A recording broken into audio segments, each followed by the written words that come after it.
All right, we're going to call to order the August 11th, 2014 City Council meeting.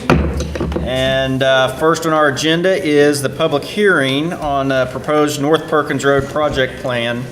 And this is the first of the two public hearings that are necessitated by statute in connection with establishing a TIF district. And the point of tonight's public hearing is to allow the public the opportunity to ask questions, receive answers, so they can be as informed as they can be. In order for the second public hearing, which will be in 2 weeks, that will be the more traditional public hearing, where that's after people have information, then have the opportunity to give comments and input back to the council prior to a decision on the public hearing. But tonight's goal really is a question and answer session. And I guess before we get started, Mr. Gorman, do we have good notice for this public hearing? Yes, sir. Wonderful. And so I'm going to turn it over to Mr. Galloway for staff's presentation, and I know he'll have others that he'll be introducing and bringing in.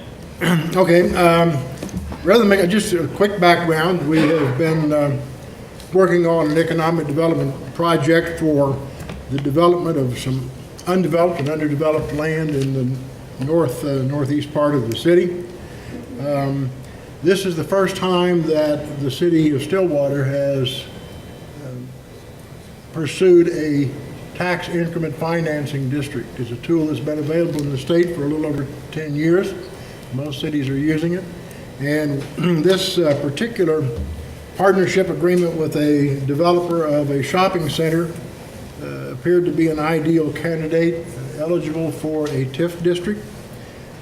As we began discussing that, I contacted the Center for Economic Law offices in Oklahoma City.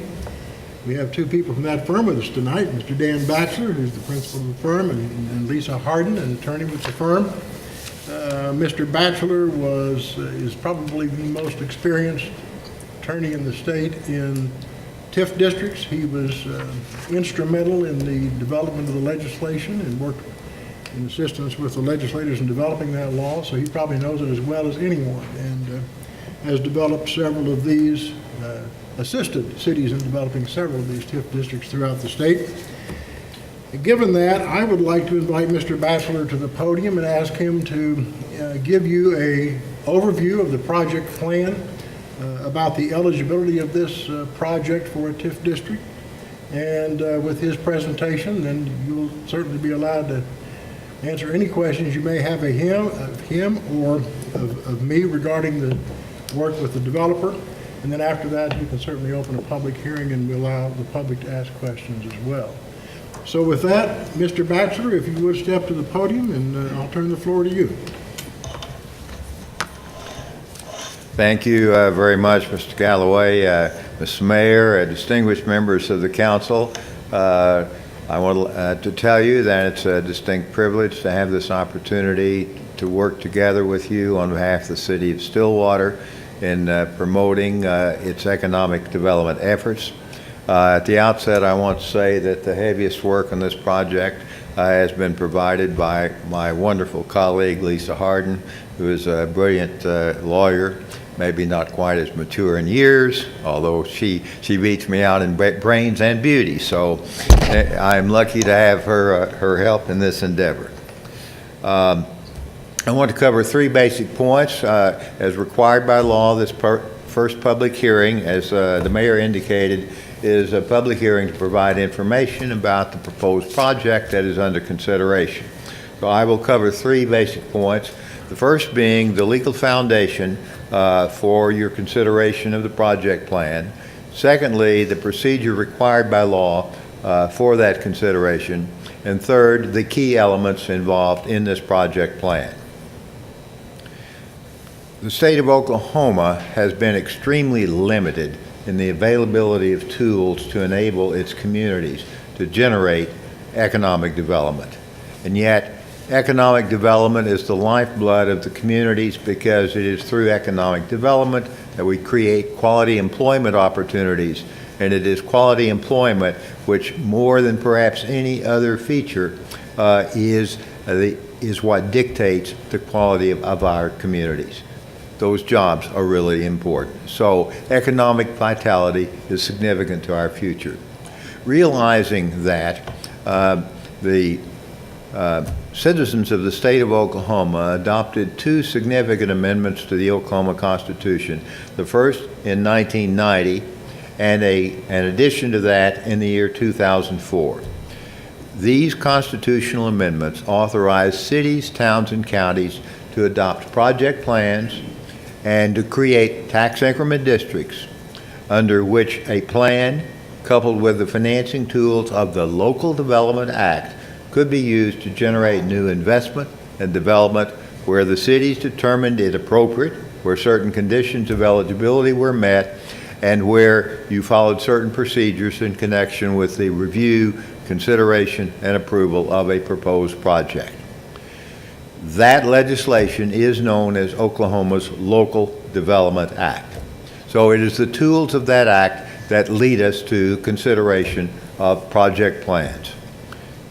Under the terms of the Oklahoma Local Development Act, in order for a project plan that contains the financing levers of an increment district to be included, you must do these things. First of all, you must formulate a project plan for consideration. It then must be submitted to a review committee that is made up of a representative of any affected taxing jurisdiction, a representative of the Planning Commission having jurisdiction over the area of the project, and three members of the project, of the three citizens of the community at large. That review committee then is charged with weighing the value of the project and answering three questions. One, in the opinion of that committee, is the proposed project eligible under the provisions of the Act? Secondly, what will be the impact of that project on any affected taxing jurisdiction? And thirdly, what is the committee's recommendation to the city, town, or county with regard to the project? Should it or should it not be adopted? Secondly, the project plan must be submitted to the Planning Commission for a determination as to whether the proposed project conforms to the comprehensive plan for the community as a whole. And then finally, it goes before the governing body of the city, town, or county, which you are, for two public hearings. The first to provide information and answer questions about the project, and the second public hearing to hear comments, people who might be opposed or in favor of the project, and to consider it for possible adoption. So we are at the first of those two public hearings. I've outlined the background in terms of the law, the procedure that is required for consideration. So now let me outline to you the elements of the project plan that is under consideration. This project plan would create a project area consisting of approximately 11.5 acres of undeveloped property located at the northeast corner of the intersection of North Perkins Road and East Lakeview Road. The proposed project contemplates stimulating economic development, retail economic development at that location. The proposed budget for the project plan authorizes a maximum public expenditure of $3.4 million in order to support an estimated total investment of some $15 to $7 million at that location.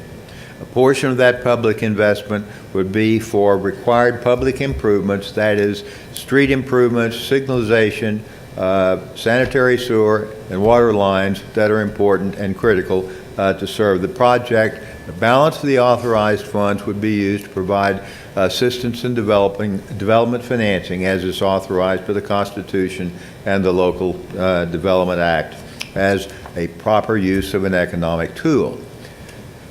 Under the terms of a conditional, and I emphasize conditional development agreement that has been entered into between the Stillwater Development Authority and the prospective developer, two basic things have to happen in order for the project to go forward. One is, on the public side, there must be approval of the project plan and establishment of the increment district to make the project possible. On the other side, the developer must obtain the necessary financing and development commitments along with submission of the plans which meet the city's approval in order for the two sides, that is the public and private portions of the project, to come together. The source of financing then to pay the authorized financing if the project is approved would come from a 1% portion of the new sales taxes generated by the retail activity developed within this project area, so that the financing assistance and the payment for the public improvements would occur in the form of issuance of notes to the private developer.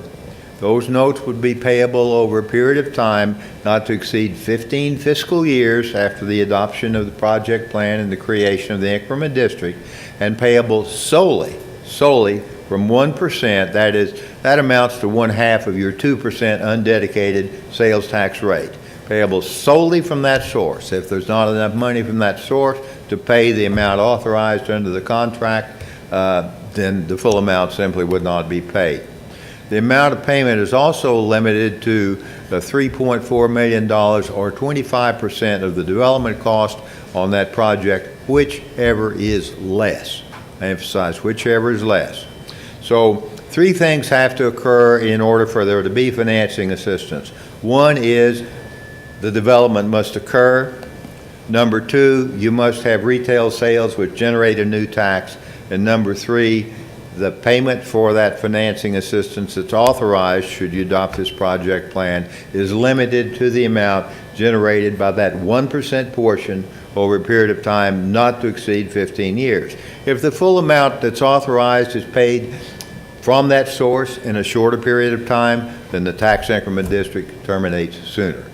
If it's not completed in the 15-year period, it still would terminate, and there would be a shortfall in the payment of that limited obligation note. So what you have before you for consideration is a project plan authorized by law under the Oklahoma Constitution and Oklahoma's Local Development Act, being considered in accordance with a procedure which provides for a review committee, planning commission review, two public hearings before you as the governing legislative body of the city. I think my summary covers all of the key salient points of the project plan, and I would be happy to respond to questions that anyone might have. Wonderful. Any questions at this point? Okay, all right, thank you. Dan, anything else before we open the public hearing? No, I think that Mr. Batchelor has covered as you said, the salient points of the agreement. I think this is a very solid, straightforward economic development incentive agreement. It's going to be very easy to monitor. The developer is anxious to get started. I think if this TIF is approved, we will see construction late summer, early fall. So it's moving quite quickly. And again, I want to emphasize I'm available to respond to any questions from the public, anyone, any source. We're available for that. Thank you. So you open the public hearing at this point. Okay. All right, well, we will open up the public hearing, and just to confirm, Patty, no request to speak? We do not have any requests to speak, so we will close our public hearing. And are we looking for action on this item, or actually, before we go there, does council have, even though we've had our public hearing on this one, does council have any questions of Mr. Batchelor or Mr. Galloway at this point? Okay.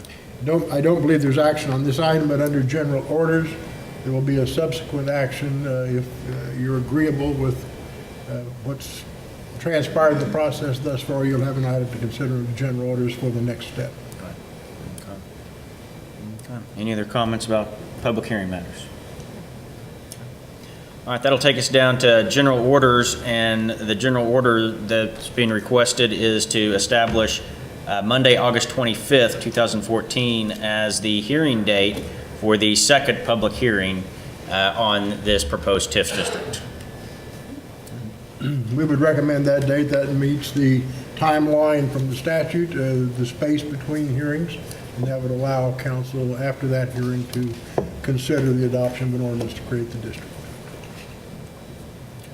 Is there a motion on that recommendation? So moved. Second.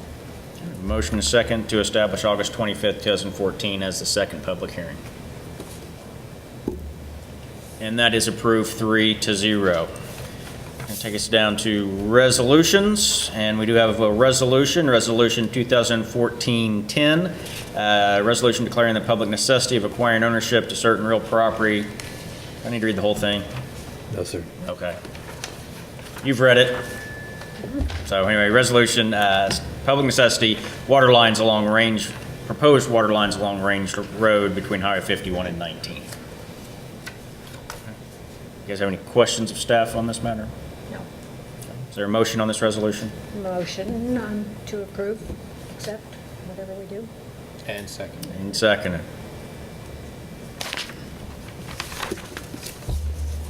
And that is approved 3-0. And that's going to take us down to ordinances. Mr. Dorman, have fun with this one, ordinance 3277. An ordinance approving and adopting the Stillwater North Perkins project plan, designating and adopting project area and increment district boundaries, establishing a date for the creation of increment district number 1, City of Stillwater, adopting certain findings, authorizing the City of Stillwater to carry out and administer the project plan, establishing a tax apportionment fund, declaring apportioned funds to be special funds of the City of Stillwater or alternative authorized entity, authorizing the use of sales tax increment revenues for the payment of or financing of certain project costs, authorizing the use of other resources to pay for or finance project costs, authorizing the Stillwater Economic Development Authority or alternative authorized entity to issue apportionment notes and carry out certain provisions of the project plan, ratifying and confirming the actions, recommendations, and findings of the Review Committee and the Planning Commission, directing continuing apportionment, and providing for severability. Okay, and so this is before us on first reading, and obviously, second reading would be pending the public hearing here in 2 weeks. Yes, sir. Wonderful. Any questions on ordinance 3277? Staff recommends approval of that ordinance. Just information, Planning Commission met on this, They did, and yes. their vote was, Recommend the city council proceed with creation of a TIF district what was the vote, do you and the know? project plan. It's 5-0. 5 to Thank you. 0. I would move approval. Second. Motion is second to approve ordinance 3277 on first reading. That's approved 3-0. Take us down to some ordinances on second reading. Ordinance 3272. An ordinance rezoning a tract of land located at 214 West Elm Avenue from RMI Residential Multifamily Intermediate District to HR High Rise District. Motion on this ordinance? Motion to move to third reading. Motion to This approve. is a motion to approve. Motion to Second. approve. Oh, approve it. Motion to approve. Second. All right, motion is second to approve ordinance 3272. And that is approved 3-0. Ordinance 3273. An ordinance rezoning a tract of land located at 498 and 519 South Jardeau Road from RTM Residential Two-Family and Multifamily District to RMI Residential Multifamily Intermediate District. And I so move. Second. Motion is second on 3273. It's approved 3-0. And ordinance 3274 on second reading. An ordinance rezoning a tract of land located at 406 South Hester Street from RMI Residential Multifamily Intermediate District to HR High Rise District. Move to approve. Second. Motion is second to approve 3274 on second reading. That's approved 3-0. And then lastly, ordinance 3275. An ordinance closing utility easements at property addressed as 2399 North Perkins Road and 798 East Lakeview Road and declaring an emergency. And so you need two motions on this one? Yes, sir. Okay. Is there a motion on 3275 on second reading? So moved. Second.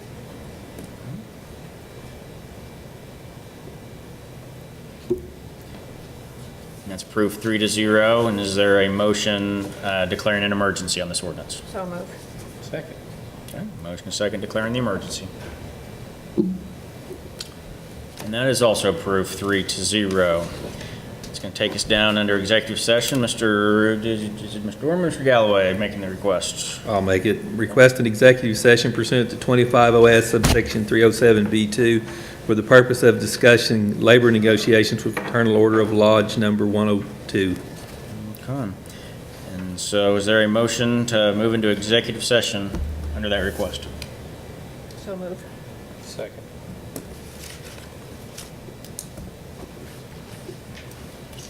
Okay, we will go to executive session.